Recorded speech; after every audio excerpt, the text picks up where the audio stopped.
Howdy folks, the star of today's lore video is General Crix Madine.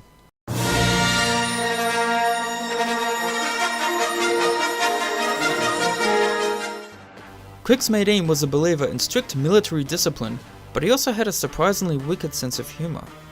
Possessed of an almost arrogant, certainly cocky attitude typical of Corellians, Crix Madine was nevertheless a firm believer in law and order. Perhaps it was the promises made by Palpatine's new order that initially attracted the young Madine, perhaps to bring order from the chaos of the Clone Wars and the fall of the Old Republic. Whatever the motivation, Crix was drawn into Imperial service. Madine's natural abilities in command, strategy and organization saw his rise through the Imperial ranks become positively meteoric. He was soon one of the youngest ever Imperial commanders, and, with a personal citation for devotion to duty from the Emperor himself, seemed destined for greatness. He had already formed the Storm Commandos, the elite Imperial Special Forces unit, and led them time and time again to honourable victories. Crix Madine was always a hands-on commander who worked hard throughout his life to keep his skills as all-encompassing as possible. Able to inspire his men easily, he grew to be a beloved commander. He also prided himself that his victories, even during his Imperial service, were never at the expense of any excess. It was this honourable streak in Crix Madine that saw him increasingly at odds with the oppressive New Order. Now, Crix Madine had never broken an oath in his life, and he did not make promises lightly. Though bound to uphold the New Order, Madine found he could no longer do so and remain true to his own sworn ideals. It became increasingly hard for Madine to restrain his troops, as their indoctrination led them to contemplate terrible war crimes. Orders that had previously only hinted at the rewards of such excesses slowly became more explicit, and Commander Madine knew that eventually these orders would compel him to do awful things. At the time, Madine was living on Coruscant and was engaged to a woman called Kareo. Considering the circles Madine moved in, it was unsurprising that Kareo was a staunch supporter of the New Order. She never knew of his struggle, and then, as he wrestled with his conscience, an order arrived for a mission that made the decision to defect simpler, though no easier to execute. While posted on Dental, a world itself teetering on the brink of rebellion, Commander Madine was forced to use his troops to kill an innocent, supposed to be a military target, by infecting him with Kandorian plague. Shortly after this, Madine, the elite Imperial commander of whom great things were expected, vanished during routine wilderness exercises with his troops.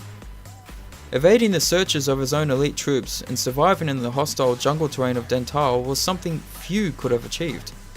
Not only did Crix Madine manage this for a whole week, but he then broke into the Imperial base and stole valuable data and a shuttle, in which he made off. Unfortunately, in his weakened state and with no clear idea as to how to join the rebellion, Madine was soon captured. However, word of his desire to defect reached the Alliance High Command. General Carlos Raiken, who had served with Madine before his own defection, asked that the formerly feared Imperial Storm Commando be rescued.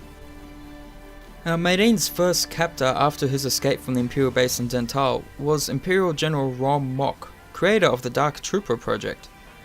Fortunately, Mock was under pressure himself from the very type of Alliance agent that Madine would later help train, the operative Kyle Katarn. Katarn was able to pluck Madine single-handedly from the Imperial Detention Center on Orinakra, fleeing the planet together. Still recovering from his interrogation, Madine was hustled off to Corellia to hole up while a safe pickup could be arranged. There, the Imperials got a second shot at Madine, when the location of his safe house was leaked. This time, it was none other than Rogue Squadron, led by Luke Skywalker, who held off the advancing Imperial troops long enough for Han Solo to spirit away the defector aboard the Millennium Falcon. Having used all the influence available to him to press for his former friend's rescue, Alliance General Carlos Raiken was quick to throw his full support behind Madine's possible admission to the Alliance. Many others who had served with Madine or who knew his reputation also supported the former commander.